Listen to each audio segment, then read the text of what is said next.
Screen time salutations to all you internet dwellers out there, and welcome to another episode of Screen Time Continuum. I am Nick, and I'm joined with the boys as always. Keelan, what is up, man? Not much, not much. It's first Sunday of the year, and it feels like any other Sunday. So definitely going well, and I guess hoping to keep this positive Sunday vibe going through the year, right? Sounds good. Yeah. And we got the mustard here. What's going on, Dijon? Sunday, pop. Oh, that's Monday. Never mind. Oh man. My Sunday is decent. A little bit tired, but I'm good. But I'm happy to be here, and yeah, I agree. Let's keep these good Sunday vibes going for this glorious podcast tonight. Absolutely. And thank you very much, you guys, for joining in with us. We appreciate you taking the time out of your day or whenever you're listening. Thank you very much. We are going to be talking about Polar on Netflix, which is a 2019 film directed by Jonas Åkerlund, written by Jason Rothwell, Victor Santos, and stars Mads Mikkelsen, Vanessa Hudgens, and Catherine Winnick.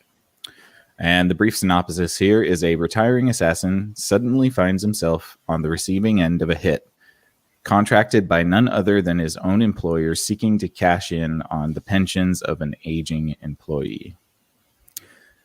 And I've been looking for things to review for a while. It's not as easy as it looks. There's a lot of crap out there that I'm just not interested in. And this was one that we had initially decided to go with, I think, a couple weeks ago, and then Matrix came out. So we're doing it today. And let's just jump into final. Let's just jump into final results and damn. I know, right? No, let's get first impressions first. I guess that's fair, right? Keelan, what did you think? I guess that's fair. Right.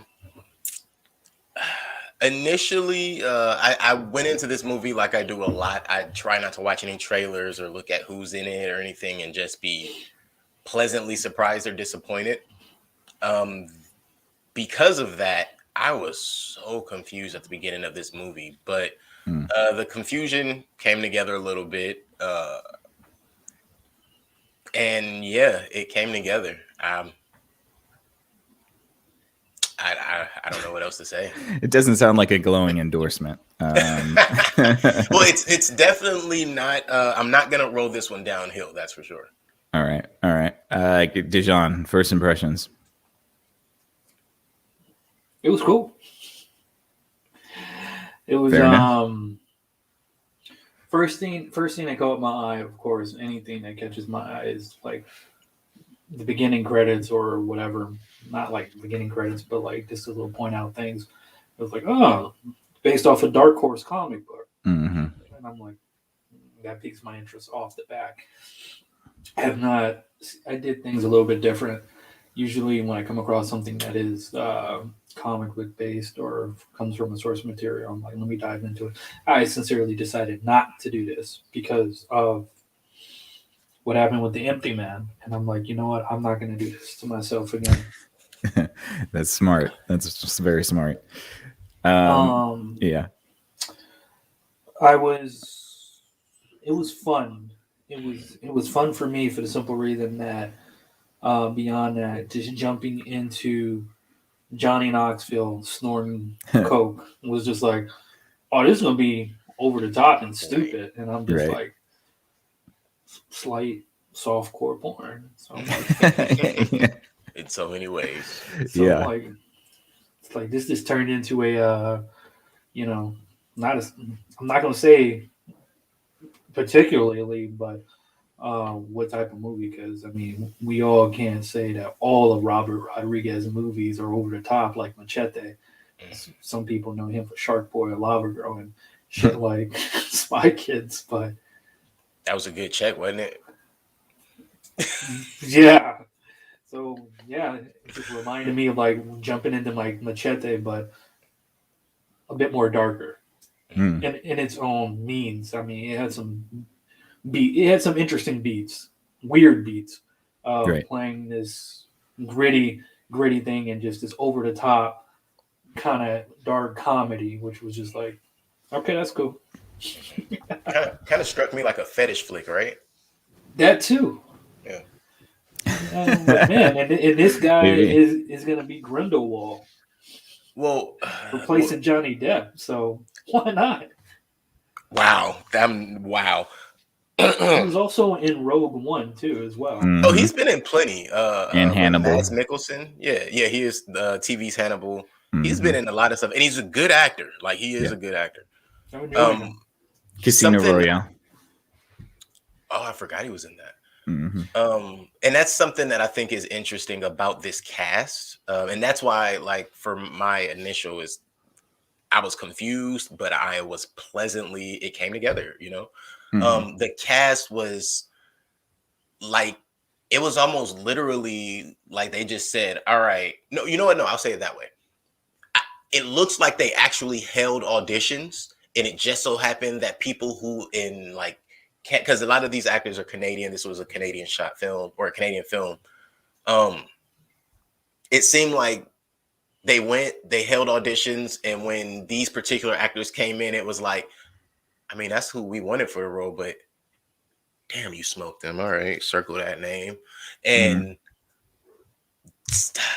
that's really how you get movies that you can't be mad at. That's how you Mhm. execute through source material, as Dejan said, not going back into that, but just that's how you execute it all full circle. Like find people who actually understand or seem to understand the script, if nothing else.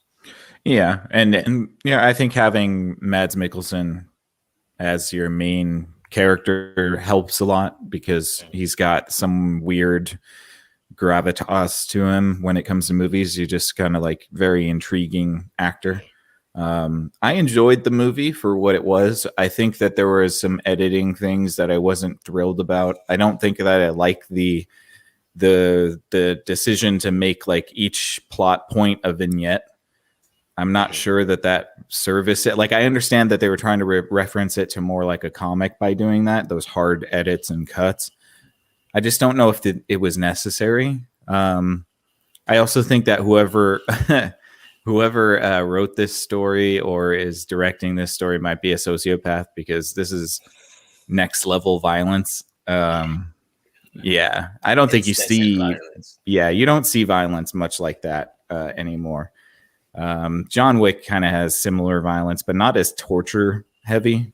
This one was much more torture heavy in the Can violence. can I be honest? This movie was almost a relief. Like the lines they pushed, some of the lines pushed my ass. The lines they crossed.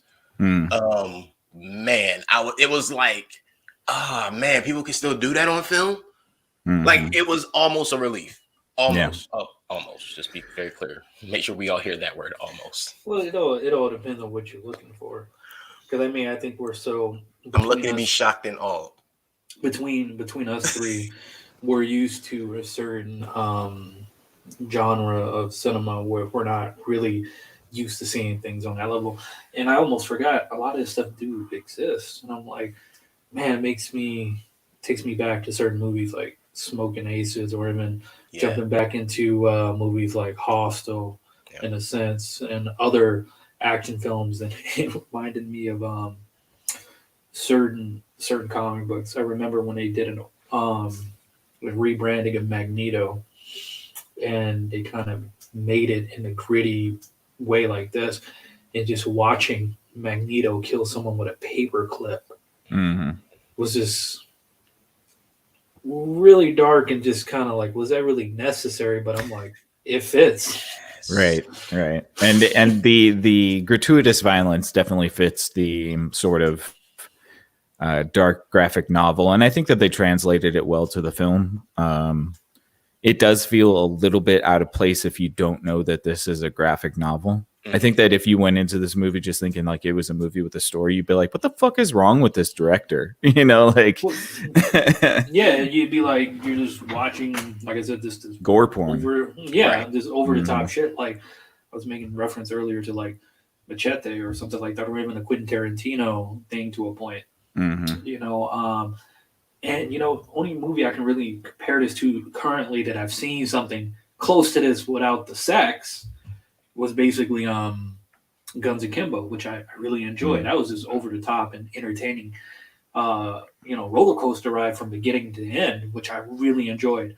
In this sense, it was just like less like cartoonish versus Real world the funny. Kimbo, which is But one thing I did enjoy is that his kills were nice. I love precise kills, environmental kills where you're That's the not best. just wasting shit. Yep. Like the dude's eating a little flashback. I think when he was With the kebab. With the kebab, I'm like, shit, that's some shit I would do. Like, why waste time? Come on. What do they eat? Turkey and turkey. Yeah, They eat chicken. no, chicken. And they put it on a stick. Yeah. Yeah, Call it there was skewer. there was a lot of interesting. Yeah, I thought that him teaching the kids was probably the funniest part That in was the movie, just because. I will say one thing that I have a criticism on is Vanessa Hudgens. I don't know if I was crazy about her in this movie. Which I one's just that? The girl, Which one's that? Camille. So I have to. Slower looking girl. Yes, I was waiting because I wanted to bring up Vanessa Hudgens at the top, but I wanted to let somebody else bring her up just because I don't know what I was expecting, but I feel like she did better than we all would have expected her to do just because of her High School Musical background. Like I was just like, don't be too damn bubbly in this, please. Like, I didn't know anything. Had no room for bubbly. Yeah, no, I don't think that. I think that she did with what she could with what she had. There wasn't much for her to work with. I mean, she's asleep for a good 20 minutes of this movie on heroin. So, but I don't know. She was a good sweat patient. Yeah, sure, she did that pretty well. But I don't know. There was just something a little bit off kilter. I think they could have had a more convincing actress in that role, and that might have made me a little bit more impactful. Yeah. I don't know. For me, it was kind of the opposite. Because I expected them to give her like this over the top kind of a character, to have such a not balance, but a mellow character makes me a little more interested in like what other work she got going on. Because honestly, for me, and I didn't watch High School Musical, but I am aware. Did I see any of them? I might have seen one. I don't know. That's what I'm saying. It's pretty old, so I'm gonna throw it out there. I might have seen one, but I was never really interested. You pointed it out. I didn't know because first thing I was gonna say, what has she done? Oh, I did background homework on everybody in this movie. That's how I know I know who she is, but I was aware of who she was. I know she's an actress and a singer. Wasn't she in that stupid movie with fucking what's his name? James Franco? Which one? Spring Breakers. Probably. Maybe. I don't know. You gotta check it out. Yeah. James Franco plays like a white dude with dreads and some drug dealer. No, corn roast. Oh, corn roast. That's right. That's even worse. Something he should have had in Spider-Man, because there's a running joke where it's like, what the hell is Harry Osborn back in the old art? Those were like they were like cut. It was like waves or some shit, and Deadpool would make fun of it, like, what are waves? Or the cornrows, dude. The coolest thing they could have done. Let's just real quick on the Harry Osborn thing and James Franco. They should have shaved his head, let it grow into like about 2 inches or so, and then cut that into like a honeycomb pattern, but not like the spots, but like circular. That's the Harry Osborn right there. I'm good. I think Sam Raimi did a terrific job. Besides the pressure of part 3, I'll leave that alone. Well, that's all. That's all to say. I don't know. Vanessa Hudgens was my least favorite part of the movie. I don't think that she was terrible. I just don't think that the character was that good. There wasn't enough. Like, you only out later, and we'll talk about the end later. But that didn't make a whole lot of sense for me. Like their connection, Yeah, there was. And I know there wasn't a lot of time to make the connection or relationship, but it was also like, I don't know. I don't feel it. You saw her struggle with an axe, and then you decided to give her a whole cord of wood. Doesn't she still have to chop that wood? Only to find out so much later. Yeah, that whole thing. The wood. No, not the wood. Just the relationship between them two as characters was kind of like. You know what would have made it better is if he knew. I think he did know. Nah. They didn't acknowledge it. Like, did he know? Did he not know? it was stupid and confusing. No. Towards the I don't end. want to say it yet, but later on, when we get to that situation, I will explain because I remember that. We always jump to the end and Keelan is like, stop. We have a timeline. Yeah. We don't need a breakdown in the Only because, movie. like, We I just be need the catching synopsis details. and roll with it. Right, because I be catching the details on the, especially like of the ending stuff. I'll be like, nah, there's a detail there that we're missing. I caught it. It sucked. Okay. Caught it. All right. You can let us know. But yeah, I guess we can go to the no. So, what do we think of the assassin firm? Like, we all John understand Wick. the whole corporate. See, I didn't. Again, I'm glad they did the anti-John Wick. It's Okay. cartoony and silly. Yeah. Agreed. Like the boss dude is trash. I didn't care for him. No, he's awful, but he made me hate him. So right at that part, I was going to say his sense of what is a necessary evil. I guess it was executed, but it was executed in a way of what's his name? Who's the dude that sang Rocket Man? Elton John. Yeah, Elton John, and that Patrick threw from Fall Out Boys had an evil love child looking thing. Yeah, and if your assassin firm can't handle 29 million in liability, you probably shouldn't be in business. Wait. Let's be clear. It's the money. It was like, really? 8 million. Over 8 million? It was 8 million. 29 in total. Clearly, they could have killed everybody else. The whole other 21 million could have been absolved. Instead of them just doing that, you fixate on the 8 million. Pay the 8 million like you were instructed by what was Vivian at this point? The number one handler, right? She's like the fixer or something. Yeah. Right. She made it very clear. Yo, pay him and just kill everybody else. Mm-hmm. Like, what are we doing? We don't do this. Don't do this. I don't want to part of this. Don't do this. That's what she kept saying the whole fucking movie. I don't want to part of this. Don't do this. Don't do this. Please don't do this. Pay him. Don't do this. And it just got worse and worse. And at a certain point, I felt like, what's it mean? Bloop. Mr. Bubbly. What, he had no reason. He's just an idiot. He looked like the dude from How'd you Dune. get this far? He looked like the dude from Dune, the worm guy. No, he looks like the worm. He looked like the singer from Fall Out Boy. Oh, you're right. I know what you mean. It just registered the worm guy. The guy that's in like the bathtub. Yeah, and he's the one that's stealing and whatnot. Yeah. I like that they did the anti-John Wick thing, and he shot his dog. That was. I was worried that they were gonna have like the John Wick thing where he has a dog and shit. Poor dog. It's just like no. Part of that character. It was at that point. That character. It was at that point I knew I might like this damn movie. Yeah. Because one of those line crosses where you're like, yo, what the hell what? Okay, wait. Rewind. 10 seconds, 10 seconds, 10 seconds. All right, let me watch this again. What did I just see? Oh, okay. He had a nightmare. And in his nightmare, Rusty? Bro, what is wrong with these people? Like, that was when I was like, shit, this might be a diamond in the rough. Because again, to be able to not to be able to, but to cross a certain line and just know, like, okay, people are not gonna like this, but some people are gonna understand the humor in it. Mm-hmm. That is what humor is. Like, well, I think it was a direct. I think it was a direct reference to John Wick as well. Nice. Because I think they were conscious of the idea that this is very resemblant of John Wick, and so they were like, "Nah, he's got to kill the dog. Can't have the dog live." You know. And see, that's me not having any familiarity with John Wick particularly. For me, I was sitting there thinking like, "Oh, they're trying to piss people off. That's how you know this movie's going to do well." Right. Like, it reminded me of South Park. I don't think people understand what made The Simpsons good when they first came out. What made Futurama good? King of the Hill. We can go down the line. If you go back to the offensive. you go back to the first 2 or 3 seasons of every series, it's offensive as hell. And then they kind of taper off and they just start raking in the dough from endorsements.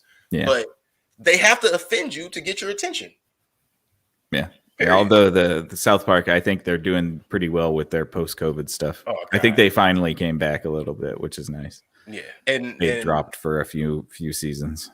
And I was just gonna say, I'm like, and kudos to them for knowing when to take a break, step away, observe, get new material, come back.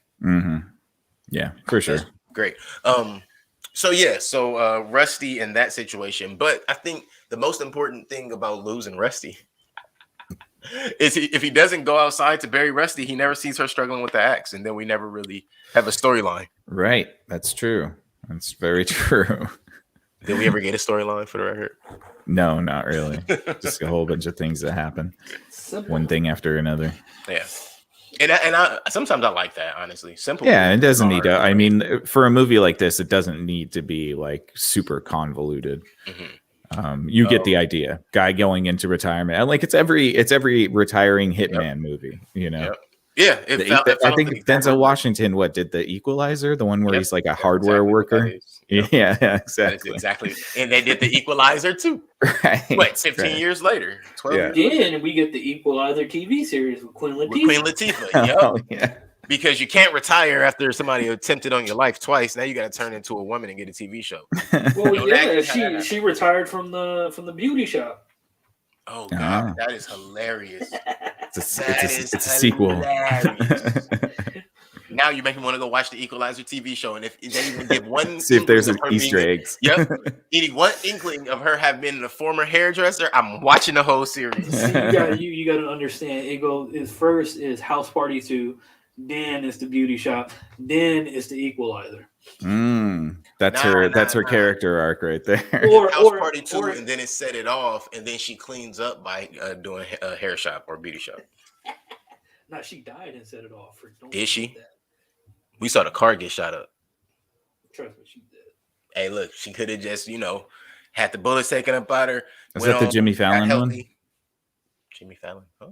No, that was the one where she drove the taxi. Oh, Jimmy Taxi Fallon. Cab. That was actually a funny movie. I'm mad that was a funny movie because that was a funny movie. All right, I was going on a spin on Queen Latifah. Female version of Dead Presidents. But it was better than Dead. Why are we doing this? I don't know. That's why I just said let's not do the Queen Latifah rabbit hole, and I didn't even know you were going to say that, and I will say that again out loud. Oh, just hit my camera. Set It Off is better than Dead Presidents. Love Dead Presidents, but Set It Off is definitely a better movie. You set yourself up for these. What can you do? Let's see. So the A-Team in there, that's what I was going to bring up. Their execution of their murders. I mean, it's funny the way it went down with Michael Green, Mr. Johnny Knoxville. Yeah, but come on, that's the only method y'all got. Pretty much. Oh, girl got destroyed. Like, listen. And is she having sex with every one of their targets? Everybody. Well, apparently she's not having sex with everybody. Some people she just blows and waits until they catch a bullet in their back while their dick's in her mouth. Right. Whoa, that's weird. That's some sadistic, psychotic shit right there. And that's kind of why I like the Sydney character. It's like you don't even really kill anybody. You are probably the most deluded of all of you guys. She's the honeypot. Stand back. Right. That just stands back and watching like, all right, kill him. No. Kill him this way. Yeah. Okay, do it again. Keep going. Now he's still alive. Do it again. Like, what? That was a pretty cool character because I'm not gonna say you don't find characters like that because it's kind of the extreme of a Harley Quinn, right? But you usually get your Harley Quinns or your Poison Ivies or somebody who they're kind of playing it to the limit, but they're not going too far. She didn't have a limit. Right. I guess, right. Yeah. It's true. Whereas everybody really else on the team kind of sucked. They really did that dude in Austin dirty, man. They did do that dude in Austin dirty. But he got shot like 5 times. Whoa. Yeah. All right. See, that person was playing Grand Theft Auto San Andreas because they know when your character's all fat, it eats bullets. Funny. Yeah. That was pretty over the top for sure. Yeah. But yeah, that was the whole team and the way they execute everything. I feel like if they were actually good, they would have been able to come up with a different plan on the fly, but they only had one plan. Yeah. Well, and then that's why I like the that sort of like what Dijon said about like the precise jobs, you know, like if you guys seen The Professional? Yes. Yeah, like the opening scene of The Professional where Jean Reno is just like pops up out of a dark corner and got the knife to the dude's neck. Right. Yeah, like it's dope. Right. Look, I'm thinking about a couple of kills from that movie right now. Like, you know what? Yeah, Yeah. yeah. But I mean, like, and you know, the first kill that we see with Mads Mikkelsen is good, and when he's in the Russian hotel, just being a repairman, and then just like crucifies that guy against a wall. That was so cool. Like, who hired you? What? You're gonna tell me the truth? Like, is that a lobotomy? Man. He's doing a lobotomy. Oh, Pretty much. Snap. Like, now that's how you start a movie, man. Again, the beginning of this movie had so much, it was a little confusing, but by the time it all came full circle again, it was nice. I liked it. Yeah.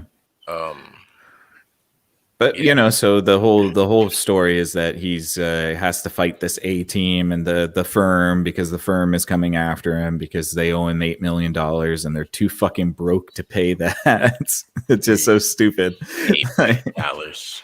That should be chump change to a firm like 80 million and be like, all right, yeah. maybe. It's like, are you guys stupid? Like, yeah, every person on that group is like, shit, when I'm old, they just gonna yeah, exactly. My ass. Right. Right. Why would you work for this guy? Why am I want to work for these people? Well, and I don't understand, how do you only owe him $8 million, but you're trying to give him $2 million for this final job? Like, how stupid do you think he is? Apparently very. Because I feel like that would tip him off from the dead. That's why he's like, no, I'm not taking no jobs. I'm done. 14 days, I'm out. I'm like, 14 days, just let me do it. But what about the monies? Yeah, so gotta keep lubing yourself up. I kept when Camille would be around Duncan Visla, I kept getting this feeling where I thought she was possibly a murderer as well, an assassin. Yeah, I did too. And every time something would slam or a loud noise would happen and she was in the same room as Duncan, she would like, "Ja!" And it's like, I don't know. Why does that feel like that's acted up? It did feel like it was, yeah. You know? And then when she's out taking photos of the owl and you get like 5 feet up on an owl that screeches and flies off and you just smile and start taking pictures without flinching, I'm like, all right, she's psychotic. Yeah. Like, PTSD from gunshots. I feel like people, I know, like, let's say, for instance, people, like a lady I know, and that was in El Salvador when they had, their revolution out there. Anytime 4th of July runs by, she hears fireworks, she goes nuts because she thinks it's fucking booming. I mean, it's PTSD. It's understandable. I have like so much to say about PTSD. I'm gonna let that go. And the PTSD we talking about? Post-traumatic stress disorder. Yeah, current. But no, the reason that jumped out to me though was just I really expected her to. I expected at some point for her character to kind of be over the top. Like I was really waiting for her to be this. She did, man. She murderer that we never saw. She went on Dead Poet Society on us at the end of the movie. Yeah, she started reciting poetry. I'm like, okay. Yeah, I don't. Was it poetry? Her descriptions is like, all right.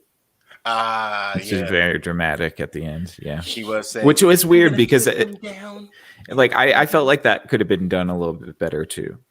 Yeah, I didn't like the cover story. The cover story was confusing me, and when it came full circle, I was like, so it was a fake story. So, but that means she knew who he was. Right, she knew who he was the whole time. Yeah, which is fine, but I feel like they could have done that a little bit better. Especially since she doesn't kill him at the end. So like, I was a little disappointed in that. My wife, not so much. I don't know how I would have felt about that, honestly, because I feel like if she had killed him at the end, then what the hell was the point of the movie? Like, he should have just fucking kept his mouth shut and not helped her at all. Irony would be the point. He could have left after getting tortured and just left her there. They could have, if they had let her kill him at the end, then they could have ended this song with Alanis Morissette. Ironic, isn't it? Yeah, a little ironic for sure. A little bit ironic. I like how he takes out the A team though. That was pretty good. Yeah, that was pretty cool. That was the token. That was what I expected after the way he did the guy in the hotel, and the way he took out that team. I 1000% expected when it came to him in the showdown with the whole team, it was going to be a little crazier, but I was still satisfied with what they gave us. Ass naked in the snow. Ass naked in the snow. Listen, when he was out there naked, I was like, oh man, he gonna have to lay on top of old boy body. So his thing not in the snow. Did he just lay in the snow with it? Oh, frostbite! Yeah, ouch! Oh, yeah, frostbite. for real. Yeah, the drilling in it was like, and plus he was in the middle of having sex. Man, listen, you call that sex? You just cranked his ass. That was porn. Yeah, and crank one when Jason Statham did not get to finish while having that blowjob while driving. That was his shit. I fucked his shit up. He was bad. Yeah, man, he threw an axe at her face too. Jesus. Yeah, hey man, that's what happens. I think he was gonna let her live so he could finish. Look, he put her when he leaned back and put her up. He made sure she only got shot in the shoulder. That's true. That's true. Also, that's a weak sniper. Say it again. Yeah, he's garbage. Mm-hmm. Everybody can't beat a tree from the original Evil Dead. Oh, that's hilarious. But yeah, no, the sniper's weak not just because of not actually killing anybody ever. He got found. And because he got found, but bullet placement and caliber. You mean to tell me you gonna snipe people, but you gonna not kill nobody as a sniper, bro? Like everything was a shoulder shot or it was a shot that got lodged in their back. You're a sniper and your bullets are getting lodged in back muscle. Yeah. Do tell. Yeah, definitely not center massing it. You're trying to bane them. Yeah, I mean, I get protecting his coworker too, right? I guess if he was good at what he did do, then there would be no need for the rest of the team, right? You just have the girl that seduces the guy and then the guy that snipes him. You know what? You're right. Yeah, if any of them were good, then what would be the point of being a team? They could all be dunking. Right. Hey, the ginger guy was good. Yeah, I swear that dude reminded me of freaking Rorschach. Yeah, like Rorschach's son or something. Rorschach without the mask. Just throw in the mask, buddy. Yeah. But I agree, Dejan. What was that? And what was his name? Alexi. Yeah, he somehow was the only one that it was weird. He wasn't really believable, but his character in itself was the only logical one. It was ginger Russian. Yeah. Not that part. I mean, as far as if you go look or something I've noticed, every time there was a shooting scene or anything where violence, he was the only one who was taking like smart tactical decisions. Like, so while everybody else is rushing in and he's usually like the last one walking in and all he really needs is a handgun because y'all done exposed all y'all location. Now it don't matter where I come from. You see what I'm saying? Mm-hmm. That was something I noticed about his character. And then it turned out he's the one who also kidnapped Camille. Yep. And so then, again, clearly the tactical expert of the Yeah, he was tactical, bro. He got his ass lit up in that warehouse. That was the best. Yeah, I want those things, man. I want those gloves. Nobody stood a chance in that situation. No. They even shot his ass. Why even give the dude a chance to raise his fucking hands up? Right? Yeah, I didn't understand that. It's like, so you guys gonna let him? He just puts on. Spirit fingers. That's the ultimate spirit fingers. Talking about getting fingered to death. So yeah, punning and shit. And so the Vivian character, she was probably the most interesting that we really didn't get nothing on. I thought there was a gag that her hair was different every frickin' scene. Yeah. All right. Yeah. Okay. That wasn't just me. No. I think the whole point of her was that you know, she is at the center of it all and has nothing to do with it at all. Like, Right. even when he goes to see his friend, the guy Paul, and Paul's like, "You fuck her," and he looks at him like, "What? Like, why would I fuck Vivian?" Why he didn't like, go back and kill Paul? That's what I wanted to see. Yeah, Paul needed to Paul die. needs to die. Paul, That was Paul was definitely that has to die first. fentanyl? I'm assuming so. Yeah, because he just put it on his hand, and then that dude was out. I actually had to sit here for a few minutes and rewind and think, like, so what could you? And I thought the same thing. I was like, all right, fentanyl, or he would have injected him with something, but that would probably be a neurotoxin that would actually kill him. So it would have to be something more like fentanyl. Fentanyl you just touch and it'll fuck you up. And it made me realize maybe he wasn't drunk. He had a low dose getting in his system because he was waiting him out. I think he just had it on like a little swab or something because you could see that he was holding like a napkin. Yeah. And then he just touched the top of his hand. That's so fucked up, man. That like you could actually do that to somebody. Yikes. Thought it was your homie. Sold you out. Yeah, bruh. You think he got his millions? No. Singing he's singing karaoke in some shitty ass bar. Well, he supposedly owns the bar, it looked like. But something else I had an issue. Now, here's something I actually had an issue with. So Johnny Knoxville's approaching 50 apparently, right?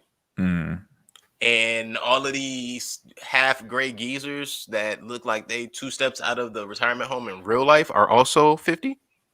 Yeah. I guess it's before. I would assume that it was before the son took over.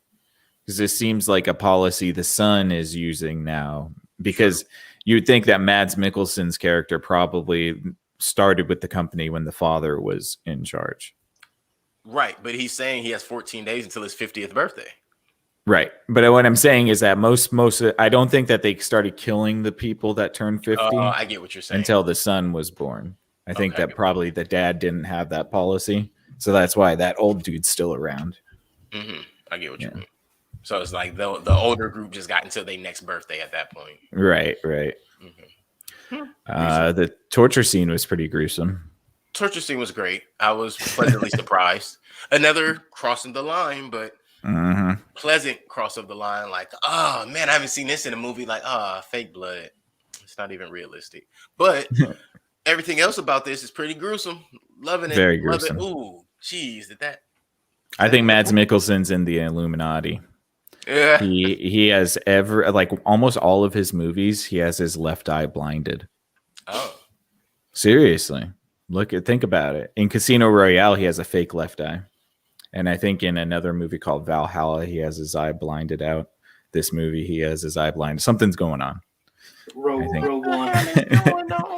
Only Rogue One, his eye was safe. That's right. But he just got blown up, so that's then we shall see. Well, I will see. I don't know if you guys are gonna continue to watch fucking Fantastic Beasts, but yeah. Hey man, I'll watch anything, and until I walk out my house, then I don't watch nothing. You watch the world. Exactly, people watching. The lady at the mart in the store, the Thousand Oaks mini liquor grocery. Man, have we all had that experience before? No, Chatty Cathy. Jesus Christ! Like, I know I talk a lot. There's one in every town for sure. Like, listen, I've lived next door to those. Like, the person who knows everybody's business and tells everybody's business. And you're like, well, not next door, but we live in the same complex.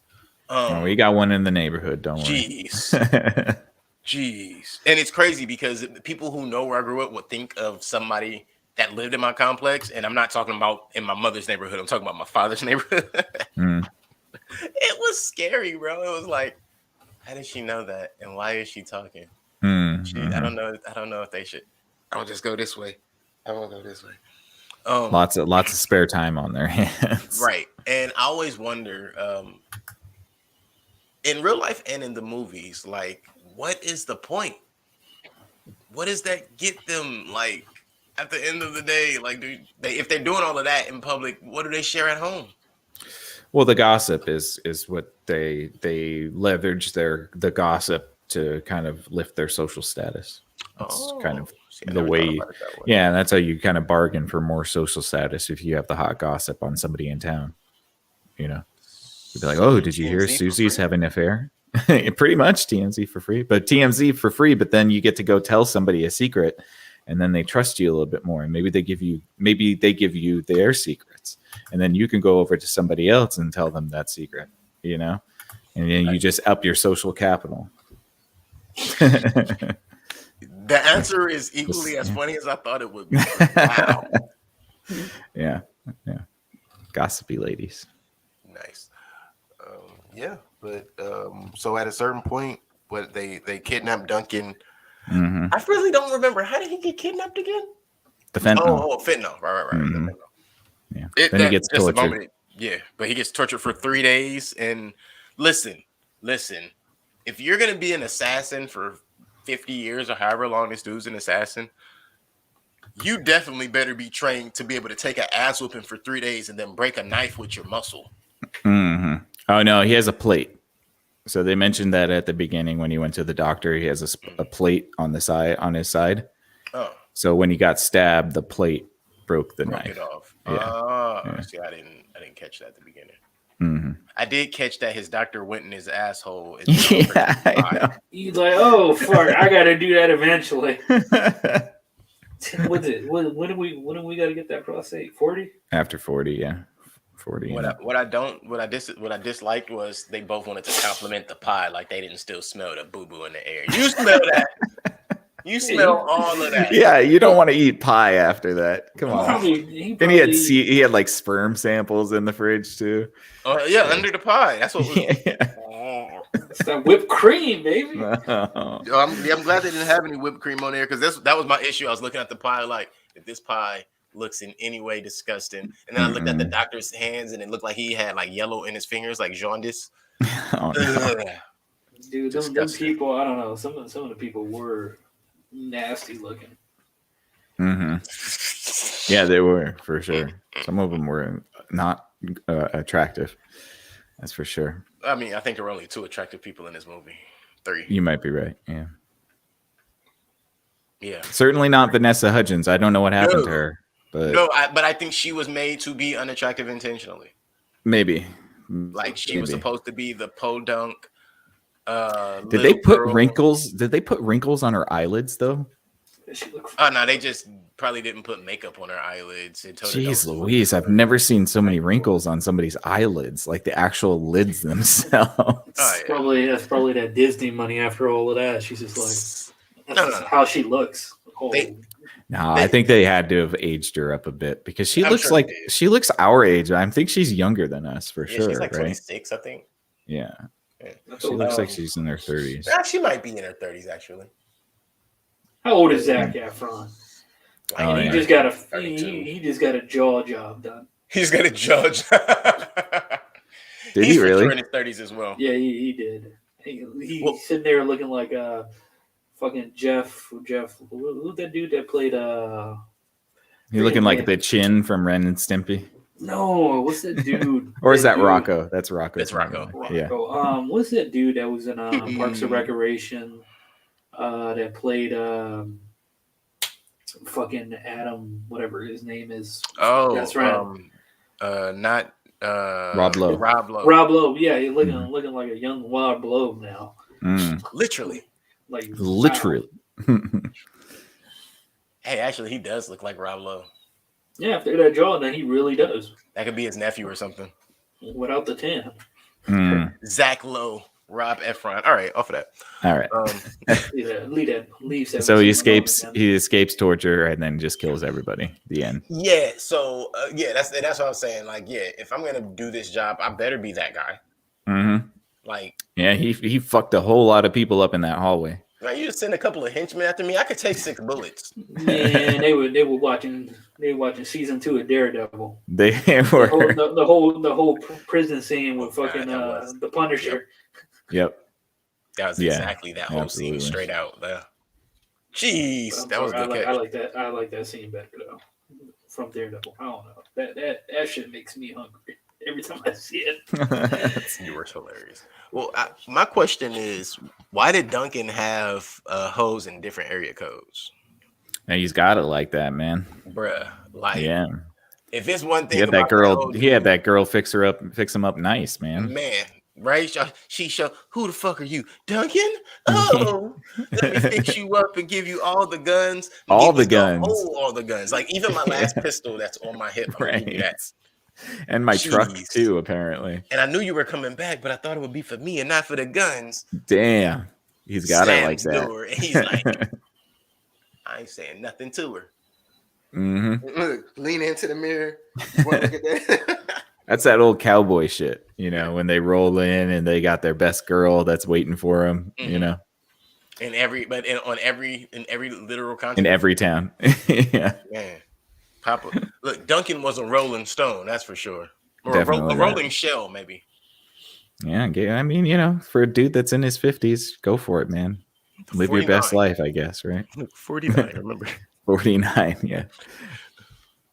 But yeah, so from there, we find out that Duncan's reoccurring nightmare has Vanessa Hudgens, who we then find out. We don't even find out till the end of the movie. Her name is Camille. Mm-hmm. Yeah. Like, the whole movie, I'm like neighbor girl. Oh, Camille is her name, and we only find that out because we find out Duncan knows her name. Duncan, how did you know? That's why I had that hunch. Like he knew who she was. You know, he moved there on purpose and everything because he knew who he was giving his money to, et cetera, et cetera. Because if like, how do you know her name without knowing her name already? No, she moved to She him. got there. Yeah, she got there after him. She was following him. She followed the money. Remember? She followed the bank because he's been taking care of her whole life.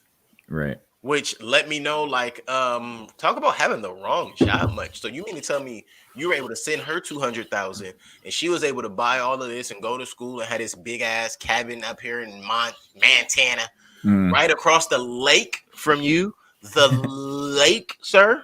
And this is all of your money technically. So you mean to tell me he got 2 lakefront cabins?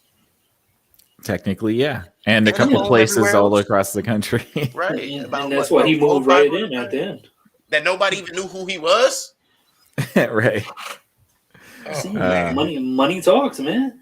So he was paying for 4 different locations just so they know where he was. I don't know how they could have made that a better reveal because initially I was kind of pissed off about that.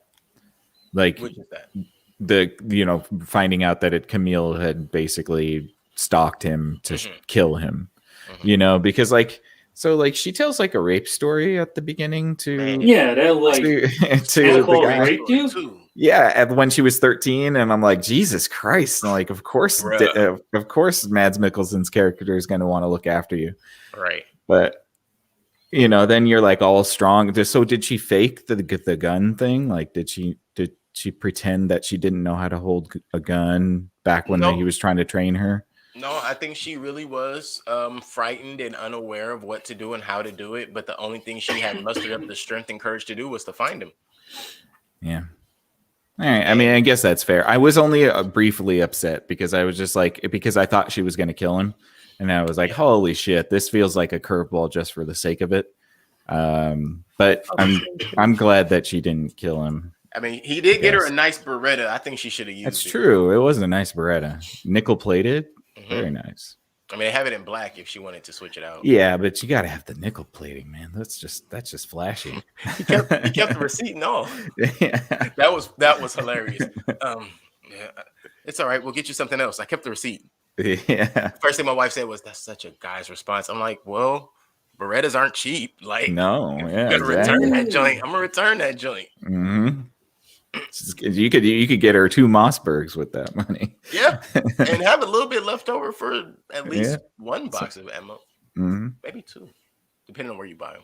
Like, I'm really sitting here doing the math in my head. Wait, yeah. I mean, it's cool. It's kind of feels like they want to make a second one because they want to go after the father. And I wouldn't be mad at the murderers. No, actually, I wouldn't either. To be honest, maybe it could be like The Professional, where he trains her how to become a hitman. Oh yeah, that has to be the angle. At this point, I would think if they didn't go that route, I don't understand what other route they would go. How else would she learn how to kill? Yeah, she's gonna have to learn how to do it herself, or boil water, or chop wood, or chop wood. Yeah. How much wood could a kid chuck if a kid could chuck? I mean, she was going to freeze to death. She was literally going to freeze to death because she could not chop that wood in half. And she wasn't. She had a dull ass axe too. That's got to be a bad axe. And that makes me wonder, how did she last so long though? That's the one question I do have. She survived all this time until he came home. Right. Who was up there? Somebody was up there doing her a favor, if you know what I mean. Yeah. Yeah, I'd be interested in seeing a part 2. To be honest, I wouldn't mind that. I mean, maybe it would help flesh out Vanessa Hudgens' character a little bit more too. Yeah. So I feel like we just didn't get enough of her to be convincing for me. Yeah, like what did she go to school for? What is she? Where did she go? Or just more of her personality, because all of the movie until the last moment where she spills their guts about everything, she's so reserved that you don't know anything about her except for the story that she makes up. Right. We don't even realize that she's afraid of Duncan. Right. Yeah. Then we realize like, oh, that's what that's been the whole time. You've been right. Exactly. Yeah, she's been scared of him the whole time, but that didn't really translate as well as I think they thought it did, because it made her. It seemed like she was just generally scared. Maybe that's what they were going for, like generally scared of just everything. It would make sense that it's because she's near Duncan that she's so afraid. Well, yeah, because she also said being up there in Montana made her peaceful. And it's like, what? Peaceful from what? Yeah, that's why I thought that they were going to go the angle like she killed somebody. Yeah, and maybe she has. Maybe she's hiding out. Maybe Dexter style. All right. Well, you guys have any final thoughts that you wanted to add? I'm down for a part 2. Honestly, me too. I would watch it. Yeah. All right, let's get to our ratings, guys. Anybody want to go first? Do you want me to go first? What's up? I'll be number 1. I am number 1. No. Nelly. No. I watched a little bit. What does it take to be number 1? Just watch the longest yard for that. We are old. We are old. We are literally quoting country grammar right now. 1,000%. And we enjoying it. Yeah, that's a great album. I'm not partaking in this. No. Well, you're not partaking in this. I did say 8 Miles, so no. Actually, wait. I just thought. I think number 1 was on Nellyville. Was it really? I think that was on the second album. Oh, you might be right. Yeah. Yeah, because that was with all the lunatics on it, right? Yeah. When he wasn't talking about street sweepers. Okay, you get too hot in here. With the Band-Aid over his eye. Come on. Hey, you know what? Everything we just said, pun intended, because it all fell right into bar with what we were going for. There you go. So yeah, final thoughts. I enjoyed this movie. I am down for a part 2. If I had to, which I do have to rate it, let's think. The things I would take off of it. Wow, I think I would rate this movie higher than I thought I would initially. Now that I'm thinking about it, this gets a 7.5 from me. Yeah, this gets a 7.5 from me. I was thinking a little higher because I want a part 2, but I'm not gonna go any higher than that because it wasn't like run and tell anybody, hey, you gotta see this one. Right.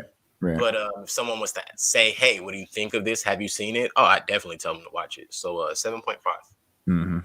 Cool. Dejan? I will give it a 7. Over the top. It was fun. It was a fun movie all the way around. Bit gritty too as well to add with that over the topness, especially where a lot of the over the topness came with a lot of gory kills and stuff. Loved the kills precision wise. Only issue I had was just with the end, with the whole relationship between Duncan and Camille. I was just like, that could have been done a little bit better, or it could have been fleshed out a little bit better. I wouldn't mind an extra 20 minutes in between to kind of like make that, go a bit smoother. But that's about it. And if I had my way of things, I was hoping that they didn't cop out and they just killed Duncan and just left it be. But regardless, They could have. I would have liked that more. But no, this is one of these things I wouldn't mind a part two, but would it be needed? No. Unless Duncan's going to die, in my opinion. I think they would have to die in part two. For sure. Then now that goes into the whole concept of now I can go look into the source material to see if I can start yelling. Yeah, fair enough. Right. I do want to add something I just remembered. Another reason that it couldn't get a firm 8, at least from me. Well, Dead Mouse did the music for this. Yo, could have been better. Right. What the fuck? Really? Right. Like, I don't even remember any of the music except for the oldies song they're listening to while they're killing Johnny Knoxville. That's what I'm saying. Like, I expected the music for this to knock my socks off. Yeah, that could have been better because of Dead Mouse doing it. Mm-hmm. So, yeah, make sure I mention that part. Right. I think I agree with you guys. I'm putting it at a 7.5 as well. I think it's good. There are some flaws to it. Again, I'm not crazy about the idea of doing these really hard vignettes. I think they could have made that flow a little bit better into a story, but I don't hate it. I think it was true to sort of graphic novel, motifs. So that's okay. It's crazy violent. It's over the top. So yeah, I mean, that's what you're going for. And I think they did what they set out to do. So yeah, 7.5. I love Mads Mikkelsen. I think he's just a great acting presence, and he's creepy as fuck in Hannibal. So he's always fun to watch. Yeah. But yeah, 7.5 for me. So that'll be do it. So 22 out of 30. What's that, like 7.3. 7.3. 7.3 out of 10. Just respectable. But yeah, the Dead Mouse thing, I meant to mention that even at the top. That just blew me. I was like, yo. Yeah, that is strange. It's not even that it was bad. It's just not memorable. Not memorable. Nothing about the music that made me even care who did the music. And I usually care who does the music for everything. Right. It's just the intro and the ending music is memorable. And that's probably Dead Mouse. We can call that the intro music. Like, oh yeah, he placed what was that, September, Earth, Wind, and Fire? Like, I could have placed Earth, Wind, and Fire there. Right. We're doing coke on the beach. Cue Earth, Wind, and Fire. That's right. All right. Well, anything you guys want to add before we wrap this up? No. Pleasantly surprised by this movie. That's really the biggest takeaway. Yeah, definitely not terrible. I would recommend it if you're into this type of stylistic hitman movie. I think it does well in that genre. So, yeah. Well, thanks so much, you guys, for listening. We really appreciate you. Anytime you take out the time in your day or evening to listen to us, we very much appreciate it. It means the world to us, and we would love it if you would give us some feedback. If you saw this movie, what did you think? Leave a comment down below. Maybe a like on our video and a subscription too if you're not subscribed. We're really trying to build that base on YouTube, so please be sure to check us out at Screen Time Continuum on YouTube so we can get to 20 subscribers. We're trying to get there. So with your help, we might be able to get there. And we're trying to take the podcast bigger and better things in the year 2022. So we will be doing our best to give you guys great content in the realm of movies, TV, and video games. And we look forward to giving you guys better and better content as we go along. So thank you for taking this trip through the Screen Time Continuum with us. We also have separate podcasts that we do. Keelan has a podcast. It's called If Numbers Could Talk. It's on Tuesday nights at 8 p.m. Please make sure that you check out his YouTube page and Facebook page. If you're into statistics and you're into numbers, if you want to know the details of anything, really, sports, cars, travel, maybe comic books, movies, he's trying to crunch all those numbers for you, and he does it in a fun, presentable way. And be sure to check him out again at If Numbers Could Talk on Facebook and on YouTube. Tuesday nights, 8 p.m. Dijon the Mustard, he is our resident Twitch streamer. He's got a channel called Strawberries and Coffee. Please go please be sure to go check him out and make sure you hit those notifications, because he likes to go on at random times sometimes, but he does stream Tuesdays and Thursdays at 10 p.m. So be sure to check him out, show him some love. What do you got going on this week?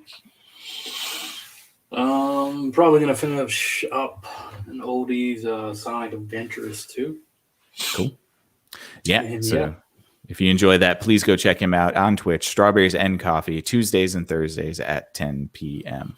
I have a podcast as well. It's called Exofathom. We're on Monday nights at 8 p.m. We're going to be talking about the Dream Man tomorrow, which is actually a marketing campaign that may have unlocked the identity of a fifth dimensional being. So that's your t-shirt. Check us out, Exofathom, Facebook and YouTube, 8 p.m. Monday night. But you're here because you like to hear us blabber on about movies and TV shows and critique things for which we have no credentials, and we just very much appreciate you.